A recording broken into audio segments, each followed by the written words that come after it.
Alfred is the Joker. If you ever wondered why a billionaire orphan keeps a middle-aged butler around, some fans said it was because Alfred was secretly moonlighting as a homicidal clown to keep Bruce from getting bored. This theory was widely considered the peak of internet insanity because it implies Alfred spends his weekends murdering city officials and blowing up hospitals just to make sure his employer gets enough cardio. It felt like a massive stretch until Neil Gaiman decided to write a love letter to the Batman mythos called Whatever Happened to the Caped Crusader. In this story, the Batman universe gathers for Bruce's funeral, and Alfred steps up to the podium to drop a bombshell that would make any therapist retire on the spot. He explains that when Bruce first started his crusade, Gotham was actually too quiet, and the young master was slipping into a deep, dark depression because he had no one to punch. To save Bruce's sanity, Alfred used his old acting skills to apply some grease paint and become the Joker, hiring his theater friends to play the rest of his rogues gallery like the Riddler and Penguin. What makes it even crazier is that the story treats this as a beautiful act of fatherly devotion rather than a massive series of war crimes. Turns out that the best way to handle a grieving billionaire is to gaslight him into a lifelong war against a figment of your own imagination. Apparently, some butlers provide tea and crumpets, while others provide a lifelong history of psychological trauma and chemical warfare. Lex Luthor stole 40 cakes. Lex Luthor is a man who wants to rule the world and kill God. But he once took time out of his busy schedule to commit what I call the most pastry-heavy heist in human history. Back in 1978, a vocabulary book for children claimed that Lex Luthor stole 40 cakes from a school cafeteria, which was famously described as being as many as 4 tens. This became a legendary internet meme because it portrayed a genius billionaire as a petty thief who has a very specific and inexplicable vendetta against dessert. Fans spent years laughing at the idea that this was a canon event, assuming it was just a weird mistake made by a confused dictionary illustrator. However, in 2011, DC decided to reward the internet's obsession by making the cake heist a formal part of Lex's backstory. In a flashback in his teenage years, a young and bitter Lex is revealed to have actually stolen 40 cakes because he felt slighted by a science fair project. The writers took a dumb children's book error and turned it into a definitive character trait, showing that Lex is so petty he will ruin a bake sale just to feel powerful. It shows that while he might be able to outsmart the Justice League, he still cannot get over a high school grudge involving buttercream frosting. If you ever feel like your enemies are out to get you, just be glad they aren't trying to leave you cakeless. Superman's glasses are hypnotic. The most famous secret identity in history relies entirely on the hope that no one in Metropolis has ever seen a pair of glasses before. For nearly a century, people have mocked the idea that Lois Lane, a woman who wins awards for finding hidden truths, cannot recognize the man she dates just because he slumps his shoulders. Fans used to joke that the glasses must be enchanted or that Superman was using some kind of low-budget Jedi mind trick to keep people from connecting the dots. Then 1978 rolled around, and the writers decided to make the magic glasses theory a terrifying biological reality in Superman number 330. They revealed that Clark's lenses were carved from the windshield of his Kryptonian escape pod, which somehow amplifies a constant subconscious hypnotic beam coming out of his eyeballs. This beam makes everyone who looks at him see a completely different person, turning the muscular Man of Steel into a fragile, aging office worker with bad posture. On top of that, it basically means Superman is basically gaslighting the entire world every second of the day just so he can have a desk job and health insurance. Grant Morrison later refined this by saying it was a mix of master-level acting and subtle muscle manipulation, but the hypnosis part stayed in the mix. It's comforting to know that Superman's greatest power isn't flight or strength, but the ability to make his co-workers hallucinate. The retcon punch. Reality in the DC universe used to be held together by little more than hope, and some very stressed out staples until the editors decided to blame a literal temper tantrum. For decades, the timeline was a complete mess of ghosts, disappearing sidekicks, and origins that shifted like sand, leading fans to assume the writing staff was just hitting the tequila a bit too hard on Tuesday afternoons. Everyone called the editorial incompetence theory the most logical one because it assumed humans make mistakes. But the 2005 event Infinite Crisis arrived and proved to everyone that DC's editorials are indeed lazy and incompetent to the point where they actually tripled down on it. It starts out when Superboy Prime was trapped in a golden paradise dimension, watching the main timeline turn into a dark, gritty soap opera. And he was so annoyed by the lack of heroism that he started punching the literal walls of space-time. Each time his teenage fist hit the barrier of reality, the shockwaves traveled back through history, causing Jason Todd to sit up in his grave and the Doom Patrol to forget their own birthdays. It is the laziest metafix because it suggests that every single plot hole you ever complained about was actually caused by a cosmic bully having a midlife crisis before he even hit 20. On top of that, I would even say it means the fabric of existence is essentially as fragile as drywall in a frat house. The next time you find a continuity error, just assume a Kryptonian teenager is currently working through some big feelings nearby. There is more than one Joker. Trying to track the Joker's personality is like trying to nail jelly to a moving train, which led some fans to suspect there was more than one clown in the kitchen. Over the years, the Joker went from a grim mobster to a goofy prankster and finally to a face-cutting nihilist, promoting the theory that the name was just a brand passed down between different psychos. Most people dismiss this as a way to ignore the fact that different writers have different tastes and humors. But the Darkseid War event decided to make the math literal. When Batman sat on the Mobius chair, a cosmic throne that knows everything in the universe, he asked for the Joker's name and was told there were actually 3 of them. This led to a whole miniseries where Batman had to hunt down the criminal, the clown, and the comedian, who had been working together to keep the Bat mythos fresh and terrifying. What I think makes it even crazier is that they were actually trying to cook a 4th, even better Joker because apparently 3 mass-murdering mimes weren't enough for the Gotham's ecosystem. It turns out the Joker's inconsistent backstory isn't because he's a liar, but because he's actually a small franchise independent contractor sharing a single wardrobe. It is good to know that Batman isn't just failing to catch one guy, but is actually failing to catch an entire small business of lunatics. Dr. Manhattan created the New 52 reboot. The 2011 New 52 reboot was so widely disliked for its cold and cynical tone that fans started blaming a literal lack of humanity for the editorial decisions.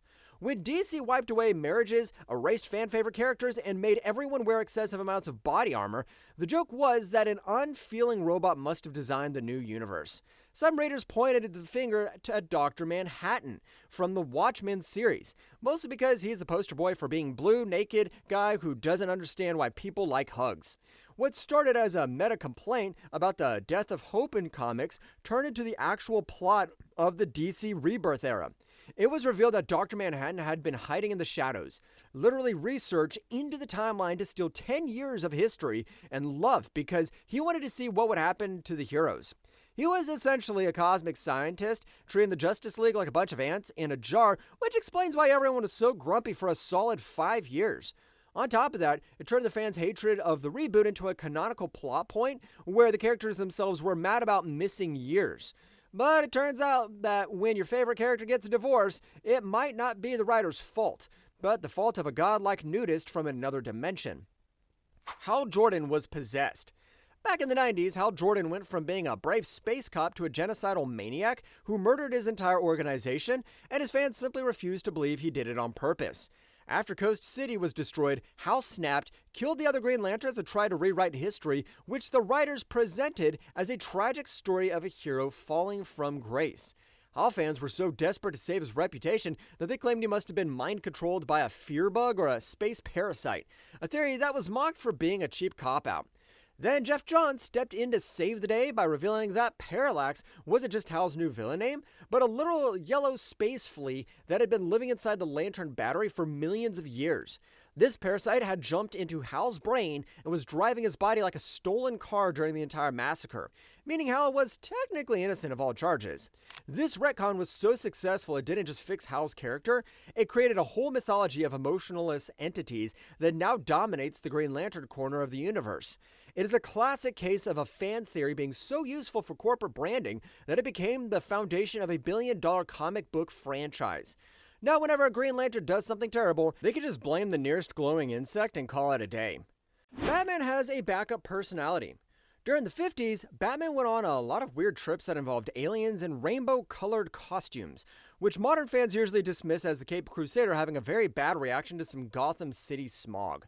One of the strangest stories involved a Batman of Zur-N-R from another planet who wore a purple, red, and yellow suit and had a bat radia. Most people assumed that this was just a fever dream from an era when comics were written for 5-year-olds on a sugar rush, but Grant Morrison decided that every single one of those stories had to be true. He recontextualized Zur-En-Arrh not as an alien world, but as a backup personality Bruce Wayne programmed into his brain in case of a mental attack. When Bruce's primary mind is shut down by a villain, he enters a fugue state where he becomes a pure, unhinged version of Batman who thinks he's talking to a 5-inch tall Batmite.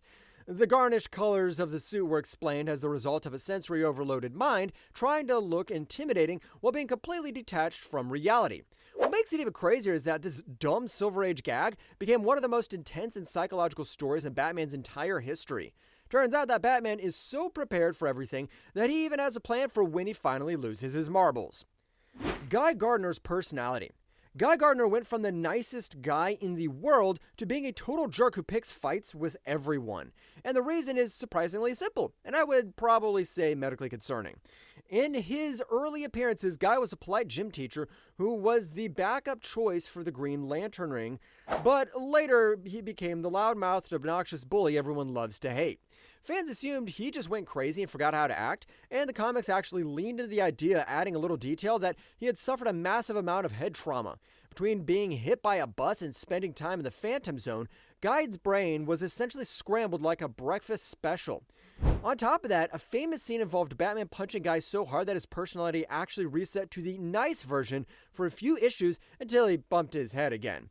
It turned his character arc into a literal toggle switch where his moral compass is entirely dependent on how recently he had been hit in the face. This makes Guy Gardner the only superhero whose primary character development is actually just a very long unmanaged concussion. Though I would say it's a bit dark when you realize the Justice League is basically just laughing at a man with severe neurological condition every single day. Wonder Woman's invisible jet is sentient. Wonder Woman has a plane that you cannot see, which is arguably the most useless invention for someone who can already fly through the air at supersonic speeds. For years, fans mocked the invisible jet as a weird relic of the past, joking that it must be a shape-shifting alien or a confused ghost because a mechanical invisible plane is a logistical nightmare. If the plane is invisible, how does she find the keys? And why does it look like she's just sitting in a chair in the middle of the sky? Eventually, DC decided to stop trying to explain the physics and just admitted the dumb theory was right. The jet is a sentient alien entity. Specifically, it was revealed to be a morphing disk from an alien race called the Lancerians that can change its shape into anything Diana needs, including a very transparent Boeing 747 that can survive the Bermuda Triangle. It has its very own consciousness and a deep emotional bond with Wonder Woman, meaning she isn't just flying a vehicle, she's hanging out with a very quiet, translucent friend. What makes it even crazier is that the jet has sacrificed its own life to save her, which means that it has more heart than most actual human characters. Turns out that having an invisible plane makes a lot more sense when the plane is actually a loyal alien pet that likes to pretend it's a jet engine. Batman plans to kill the Justice League. The idea that Batman is secretly planning to murder all of his friends sounds like something a tinfoil hat conspiracy theorist would post on a forum. But it turns out Bruce Wayne is just that paranoid. For years, fans debated how Batman could possibly survive a fight with the Justice League, assuming he must have some secret files hidden away in the Batcomputer. Critics said this was dumb because it makes Batman a terrible friend who spends his nights thinking of ways to set his co-workers on fire. Then the story Tower of Babel came out and confirmed that Batman had indeed developed highly specific, terrifying ways to neutralize every single hero he works with. He had a way to make Superman's skin transparent so his cells would overload with sun energy, and a way to make the Martian Manhunter burst into flames if he even thought about using his powers. On top of that, these plans were so effective that when a villain called Ra's al Ghul stole them, the Justice League was nearly wiped out in a single afternoon. Batman's defense was basically that he was the only one smart enough to realize that a group of gods need a leash, which did not go over well at the next team meeting, so they kicked him out. It's nice to know that while Superman brings hope to the world, Batman brings a suitcase full of specialized poison for everyone he knows. Jason Todd didn't stay dead. When Jason Todd died in a telephone pole in 1988, everyone thought he was gone for good because only Bucky and Jason Todd stayed dead. But fans never stopped hoping for a comeback. For almost 20 years, the second Robin was the poster child for the consequences of Batman's failure, making his death one of the most sacred events in comic book history. However, some fans insisted that Jason was too cool to stay in the ground, and that he was probably out there training to be a ninja or a secret agent. This was widely seen as dumb wishful thinking that would ruin the emotional weight of Batman's greatest tragedy. Then the Red Hood showed up in Gotham, and it turned out the fans were right all along. Jason had literally crawled out of his own grave. The initial explanation was that Superboy Prime punched reality so hard that Jason Todd simply popped back into existence inside his coffin and had to dig his way out with his bare fingers. On top of that, he was naturally very upset that Batman didn't kill the Joker in revenge, leading to a massive family feud involving guns and crowbars. It turns out that in the DC universe, a tombstone is really just a suggestion if someone in another dimension's having a bad day. Batman is an Arkham Asylum patient. The Arkham Asylum theory is the ultimate creepypasta trope, suggesting that Bruce Wayne is just a crazy person in a padded cell imaging his entire life as a superhero. In this version, the Joker is just a doctor who laughs at him, and the Batmobile is just a bed on wheels he uses to scoot around the hallway. Fans usually hate this theory because it's a lazy way to deconstruct a story, but Scott Snyder decided to give the fans exactly what they asked for in Batman: The Last Night on Earth. The comic starts with a young Bruce Wayne waking up in a straitjacket, being told by Dr. Alfred Pennyworth that he had been in a coma for years after murdering his parents. For several pages, the book makes a very compelling case that Batman was never real and that the Rogues Gallery are just another patients in the ward. What makes it even crazier is how well the theory fits the facts, making Bruce and the reader genuinely question if they have been hallucinating for 80 years. It eventually turns out to be a complex ruse, but for a moment, DC officially validated the idea that Batman might just be the most successful mental patient in history. Batman is a metahuman. Everyone knows Batman doesn't have superpowers, but if you look at his medical records, it's pretty clear he stopped being just a guy a long time ago. Fans have spent decades pointing out that a normal human cannot dodge machine gun fire, kick a motorcycle in half, or fall from the moon and survive with just a few bruises. The theory that Batman is a closet metahuman was considered a dumb attempt to take away his peak human status, but DC's finally started to admit the truth in the fine print. In recent Suicide Squad comics, Amanda Waller's official government files literally list Batman as a metahuman, because from a government perspective, a man who does what he does isn't humanly possible.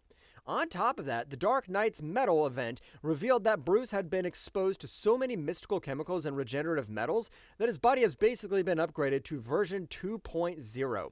He heals from broken bones in a matter of days and has the stamina of a marathon runner who also happens to be a freight train. Turns out that the peak human label is just a very clever marketing campaign to make the rest of us feel bad about our gym habits. That's why I think it's comforting to know that Batman isn't just better than you because he works hard, but because he's also technically a biological anomaly with a very high tolerance for toxic waste. That's it for this one. If you liked the video, hit that like button, subscribe for more, and ring the bell so you never miss a drop. Craving more stories from comics, movies, and beyond? Check out this video right here. Cheers, and see you in the next one.